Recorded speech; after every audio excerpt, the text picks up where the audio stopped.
everyone, my name is Mars, like the planet, and this is Housewarmin. Me and my partner have just purchased our very first home, so if you're interested in design, homemaking, and figuring it all out, make sure you subscribe. Today we're gonna get a little bit personal. As you can tell by the title of this video, have been struggling with anxiety for over a decade, and I started taking Lexapro back in March of 2022, and it completely changed my life. Now, I just felt that it was on my heart to share this story. This obviously has nothing to do with the content that I normally post, but if this video could help anybody that is out there right now that is struggling, especially around the holidays, I know that it's very, very hard when you're around a lot of people, when you're around your family. Mental health is something that is so hard to talk about. So I really just felt that it was on my heart to talk about this and just to share my story in hopes that it would help somebody. So in this video, I'm going to be sharing my struggle with my mental health and more specifically having generalized anxiety disorder, and then my transition from therapy into taking medication and where I am today. So I will say, of course, trigger warning, I'm going to be talking about anxiety. I'm going to be talking about suicidal ideation. I'm going to be talking about self-harm, and I'm going to be talking about an eating disorder. So I just want to get that out of the way. If you are not in a mentally safe space or strong space to listen to this content, I, of course, understand 100%. So I have been struggling with my mental health since I was about in middle school. I self-harmed the first time when I was in the 6th grade, and I spent one day in therapy, and my mom thought that that was the solution to that, and that of course did not help. And I continued to have problems at home. I continued to have problems throughout high school with my anxiety. I continued to have problems with self-harm and suicidal ideation. And while I never attempted suicide, that's why I would never say that I wanted to commit suicide. I just always thought it would be so much easier if I wasn't here. I also felt very guilty talking about my mental health just because a lot of people don't know what to say. They don't know what to do. They don't know how to approach it, especially when you are being so very vulnerable with them. So it kind of all came to a head. I made it through high school. I made it through college. I graduated. I am now 27, and please ignore the noise, I have a puppy, but I was really struggling after college because all of a sudden, all of the people that I was around, all of the friends that I was around were gone. I moved an hour away from the college I graduated from, and that support system that I always had, having my friends around, was gone. Now, I will say that I classified myself as an introvert. I like staying in, but I was also someone that was in college, so I did like going to the club. I did like, hanging out with my friends and things like that. But once I graduated in 2017, I really had my anxiety come full force. I was now working. I was now without a support system. I was in a relationship that was long distance, and I was back living at home, which was a very hard thing for me to deal with. I did not know how to handle my anger. And in this relationship that I was in, which I'm still in, I wanted that person to fix me. I wanted that person to know what to say, how to handle my situation. And she didn't know what to say. And I felt guilty for bringing my problems to her not knowing how to fix them, and then feeling like I was a burden all of a sudden. So I decided, after years of struggling, I really came to terms, and I sat down and I was like, girl, you have social anxiety. It was really hard for me to function at work. I was that type of person that was always like, who's going to be there? What's going on? Where's it happening? I almost didn't want people to perceive me. I didn't want people to see me living. I also would be very anxious in new situations. If my partner wanted to take me someplace, I was always like, oh my God, I need to look up the reviews. I need to look at it online. What am I supposed to wear? How is it gonna be? How's the food? How's this? How's that? And it just made it so hard to function. I could not function. I also started to become delusional. I felt like everyone hated me. I felt like my friends were just being nice to me just because. I felt like everyone had this plot that I was just some character in a story, and everyone around me was like, just be nice to her because she's struggling. So don't be mean to her. I would cry every single day going home from work because I just thought everyone hated me. I felt like I didn't have any friends. I felt like I had no support. I felt like I didn't have anybody there for me. And it would just make me cry. Like I would just be crying and crying and crying, and I didn't know what to do. I didn't know who to talk to. I didn't know what to say. I was just so socially anxious. I hated small talk. I still hate small talk, but I hated small talk. I wanted new friends because I felt like I was so alone after college. I didn't know how to make friends. I would meet someone and then things just wouldn't work out right. I was like, is it me? Is it them? What's going on? I would cry because I just felt like I was the only person in the world dealing with what I was dealing with. And I knew that wasn't true, but I just couldn't shake that out of my mind. I felt like my personality was too hard, too abrasive for anyone to love or to be friends with. And that just really, really put me in a funk.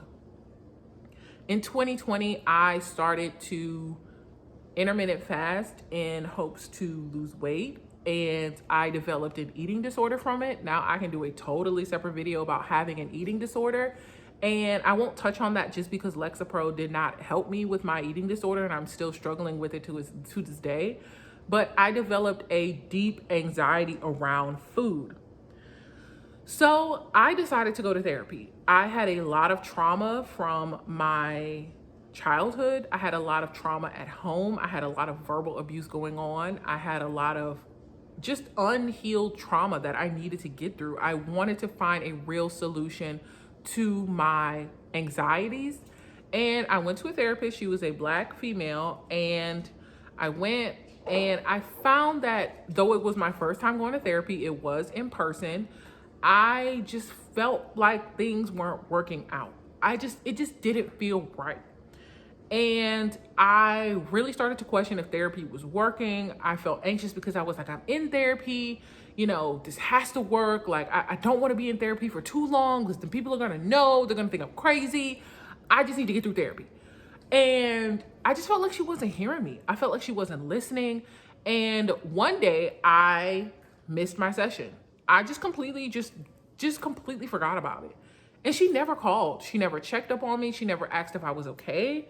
She immediately sent me an email that I would be billed for my session along with a fee because I did not make my session. That immediately derailed me. It just sent me into like I just spiraled out of control that day because I was just so upset. I was like, how dare she? She didn't check up on me. She didn't see if I was okay. What if I was hurt? What if I was sick? And all she did was just ask for money. She couldn't even remind me that I was missing my session. How dare she? And I self-harmed. I was just crying. I was in pain. And I didn't know who to turn to. I didn't know who to talk to. So I immediately stopped going to that therapist. And I was back at rock bottom. I felt lonely. I felt alone. I felt like nobody was there for me. I felt so anxious going places. And I had an eating disorder. And then at home, it wasn't any better. And I just really, really felt like I was at my end. And I truly thought, if I could just end things, it would be cool. Everyone would be so happy if I was just gone. So time goes by and the pandemic happens and I found a new therapist, another Black female, and everything was over Zoom because it was the pandemic. And things were going good. I felt like she was just so nice, but I felt myself starting to lie to her. I felt like telling her what she wanted to hear because I didn't want her to think I was crazy. I would tell her I would tell her about my delusions. I would tell her like, I think everyone secretly hates me. And she would just be like, okay. And I'd be like, that doesn't set off any red flags to you? And that was kind of like, I don't think this therapist is working out. I started to feel once again like she wasn't listening to me. I would tell her, my deepest, darkest feelings, that I truly felt like people hated me. I truly felt like I could not function going out. I couldn't go to the gym. I couldn't go to new places. I felt like it was really hurting my relationship because I was just angry. I was just upset. I was just crying. I was just so emotional about what was going on. I was like, why is this happening to me? Why in my brain? Why is my brain the one that's messed up? Why can't I be popular? Why can't people love me? I felt like, seeing all these people on Instagram, seeing my friends who had all of these people around them, seeing my friends go on vacation. I was like, why didn't they invite me? Why does no one love me? Why is no one around? It was just a constant spiral. And this would happen weekly. This was a weekly constant spiral. And then I'd say, oh, I want friends. I really want to make friends. I go out. I try, not in public, because I was definitely not going to public. I'd meet people online. I'd meet people on apps. And I'd meet these people. It wouldn't work out. I would spiral again. So this therapist, lo and behold, did not work out. I was basically like, hey, I don't think things are working out. I don't think you're listening to what I'm saying. I'm telling you exactly how I'm feeling. I'm still struggling with this eating disorder. And she would give me tips. She would say, hey, have you tried X, Y, and Z to solve your anxiety? And I'm like, how do I make my brain do that? Like, I can't do that. Like, you're telling me, oh, when you feel stressed, just count down from 10.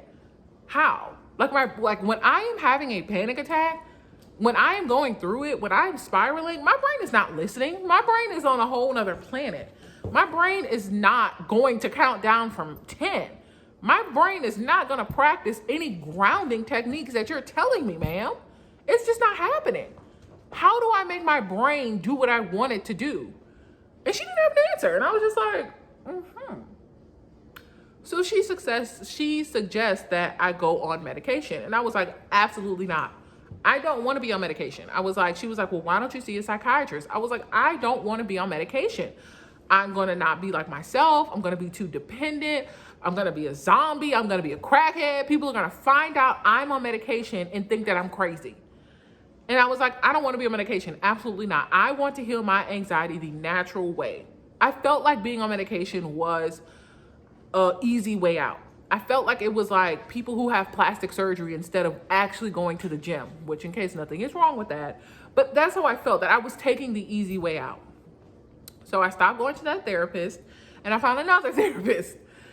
Once again, it was all over Zoom, another Black female. And finally, something just clicked. She was talking to me. She was telling me things that made sense. I was explaining to her how I was feeling.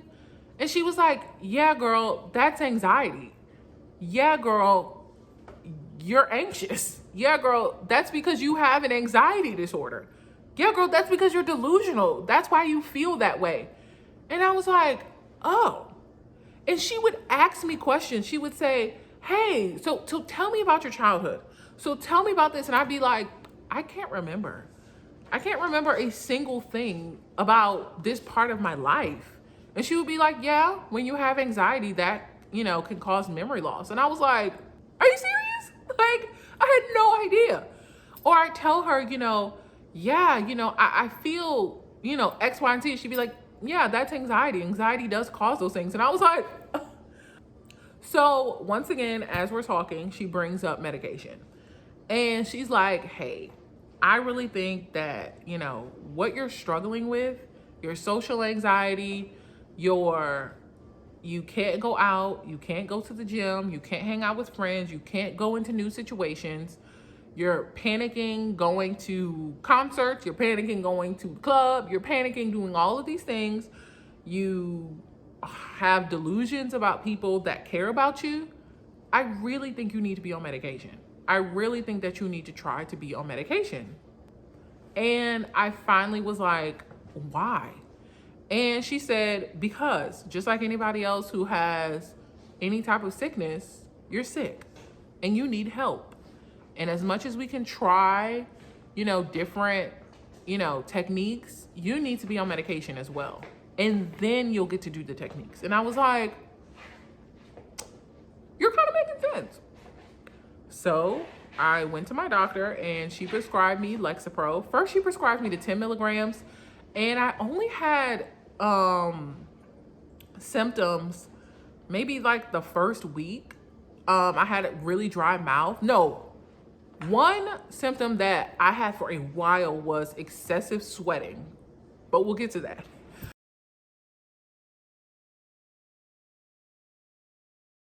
I kind of feel like it was working, but then I was kind of like, I don't think this is doing anything. Like, what if this is a failure? What if it's not working? And I told my doctor, and she was like, yeah, girl, you're still anxious. You're worrying about the medication. You're worrying about your anxiety medication. Yeah, you're still anxious. We're going to up you up to the 20 milligrams. So I started 20 milligrams, and I was just like, I'm not stressed. I'm not concerned. I'm not worried. I'm not delusional. It's just quiet. And I just was like, this is what anxiety medication is doing for me. And I just truly felt like my anxiety medication was made for me. Honestly, I would do a commercial for freaking Lexapro at this point. Lexapro has truly changed my life. I am able to go to the gym now. And I did say, before I started my medication, I was like, I'm going to have a litmus test. I'm going to see what are things that make me anxious, and do they make me anxious after the fact. I could not go to the gym, would not go to the gym, absolutely could not go to the gym. I was just too panicky. I go to the gym 4 times a week, rain or shine, night or day, I'm going to the gym. I go to the gym 4 times a week now. Anytime my friends invite me out, hey, I'm there. I'm not even asking questions where we're going. I'm just going. I'm ready to go. My bag is packed. I'm ready to go. I feel like I'm myself, but I'm just so willing to say yes and. I felt like before my life was kind of like an improv show, and I wasn't saying yes to anything. I just kept saying no, but no, what about, no, kinda, no, but however. And now I'm just a yes and person. I'm just yes, yes, yes, yes. I say yes to everything. And I just truly feel like medication has changed my anxiety. It's changed my outlook. It's changed my relationship for the better. It has truly changed my life. Now, I am not advocating for Lexapro for everybody. I know that medication does not work for everybody, and I know everybody has different things that they are going through. For example, Lexapro has not helped my eating disorder. It has not helped my anxiety around food at all. Like I said, I will do a different video on that, but I feel like it has changed my life. And I only say that to say that I understand that mental health is hard. I understand that anxiety is hard. I understand that it's hard to talk about. It's hard to honestly say, I'm sick and something is wrong with me. I have a mental illness and I need to fix it. I really just hope that whoever is watching this and is struggling, I really advocate for therapy, and to show you that it took me 3 therapists to find someone that worked for me, and then to finally get in my big rock head that I needed to be on medication. And I stopped therapy. After being on medication, I stopped therapy. I am no longer in therapy anymore because I felt like I didn't need it. Every time we came to my sessions, I was like, I'm good. I'm chilling. Nothing's wrong. I literally had nothing to talk about. Even in dealing with the passing of my grandmother, even when dealing with the relationship with my mom, dealing with my relationship with feeling alone with my friends, I started to advocate for myself. I would be the one calling my friends. I wouldn't be waiting for them. And I just, not to get into my personal life like that, like talking about other people, but I don't know. I just feel so much lighter now. I just feel so much better. So many things used to just have me crashing down to the ground. The littlest, slightest inconvenience would have me crashing down to the ground. It would have me spiraling. It would have me feeling so bad. Are you really gonna squeak through my passionate speech? It would just have me feeling so bad. And I would feel like a burden after. I would have these meltdowns. I would feel like guilty towards people. And now I haven't cried in so long. I can't even make myself cry. And not in a way that I'm not handling my emotions, but I haven't cried. I don't feel that strongly enough to cry. I don't know. I guess, I don't know. I just really, truly feel like Lexapro has changed my life. And, you know, whoever is out there that is struggling, just know that there is a light at the end of the tunnel. And I hope that you find the help that you need. I hope that you find that person, that therapist, or whatever it is that is out there for you, and know that you can get through this, and know that there is a way to get through this. I know that during the holidays, it is so hard to be around people who don't understand what you're going through. And maybe they do understand, but they just don't know how to talk about it. They just say, oh, get over it. Oh, just go for a walk. Oh, we'll just stop being depressed. We'll just stop being anxious. And you know that's not the answer, Aunt Karen. And I understand that being on medication, when I first got on medication, people were like, oh, don't abuse it. Oh my God, you're gonna be on medication, girl. You know, and I had people truly concerned for my health because I was on medication. And now, you know, I am an advocate for people. I am an advocate for medication to say, yes, I understand. Once again, I say that with kid gloves. Once again, I say that with a caveat that not all medication is great, and there is addiction out there. And not all medication works for everybody. I'm not saying if maybe I was on a different anxiety medication that I may be singing a different tale right now. But I may be singing a different tune right now. But I do want to say that working towards a solution, I know that it can be hard. I know that it can be a hard journey. It literally took me half of my life to get there. But you can do it and you can get there. I really hope that my story helps somebody. I really hope that my story motivates somebody. I really hope that we can have a good discussion in the comments. If you'd like to comment, if you'd like to open up about your struggles with anxiety or mental illness, or maybe if you're on medication, maybe if you're on Lexapro, what your experiences are, and hopefully we can support each other. Hopefully we can be there for each other, because I do think that with COVID and with the pandemic and all of this negativity and the election and all of this, you know, it can be a lot. It is a lot to go through and to talk about in a good way. It's a lot to go through. So that's my story. I definitely want to talk about it more. I definitely felt like it was just on my heart to open up and just talk about it. Especially around this time. But be kind, be nice. Thank you for listening, and I will see you in the next video. I upload videos every single Wednesday. I'm not sure the next time I will make a video like this. I kind of want to make a video about like my eating disorder. I want to make a video about my coming out story, about being queer. Just let me know in the comments if there's anything else you want me to talk about. I don't know. I will see you guys in the next video. Bye.